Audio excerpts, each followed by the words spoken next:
So this one is a big popular one, which is the dreaded drop down list with 100 different locations, and you have to scroll for absolute days just to find your location. And you can sometimes, I've seen people use drop-down lists for dates, which you shouldn't do. I mean, like if you're as old as me, then you're going to have to do a lot of scrolling to get to your year. And yesterday, actually, I saw an example where like it went back to 1890 something, I think, and I'm pretty sure there won't be anybody alive born in 1894 using the website. Yeah. So, and I think it's probably one of the most frustrating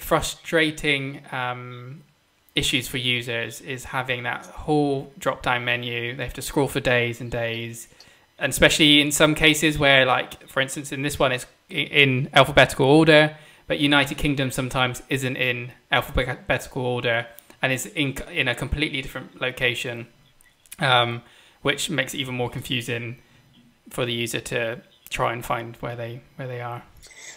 Yeah, I think they should be able to type and it'd be predictive. Yeah. Predictive input.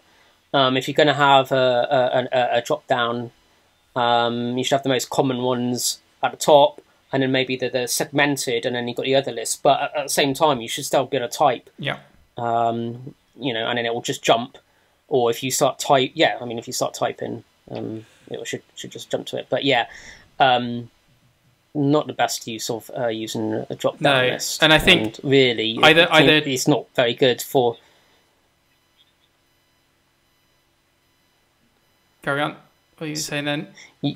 Yeah, so I mean, it's not also using drop-down lists for touch screens. That's it's a nightmare. I mean, like if you're on your phone and you have to scroll, it's not good.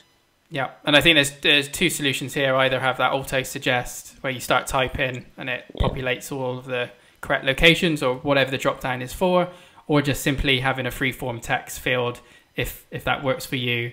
Is often quite much more easier than having a really long list like this with every single location. Yeah. And also from a actual sort of technology side of things, you might miss a location. I think that's the biggest thing. If they don't list every single location, what happens when the user is from a location that isn't from that drop-down list? Now, I think this looks like an e-commerce website, so they probably they only have certain locations that they may ship to, which works fine.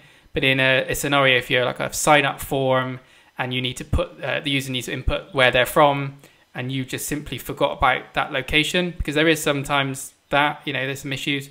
What happens then? Do they have to put other, or if there's no other option, then what do they do?